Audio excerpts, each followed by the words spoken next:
Puan kena ingat, ni Lita JPJ tau, bukan Lita MotoGP tau. Ya Allah! Astagfirullahaladzim. So ujian ketiga ni laluan tidak rata. So awak bawa slow-slow lah. Laju boleh tak? Laju-laju nak pergi mana? Nak pergi ke Ubur? Okay. Boleh migraine aku macam ni. Keluar dulu. Saya nak tunjuk ajar ni.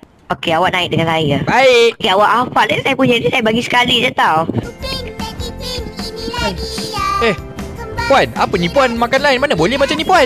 Saya bagi tunjuk ajar je. Okey, lepas tu stop dekat sini. Okey, kalau saya lihat tadi makan lain sebanyak 3 kali. So gagal. Tolong ulang balik, Cik.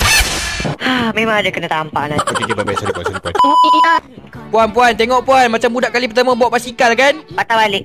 Ni kalau dia suruh aku patah balik juga ni. Patah balik? Apa yang salahnya? Betul lah jalan saya bawa. Pakai spek pun tak nampak ke?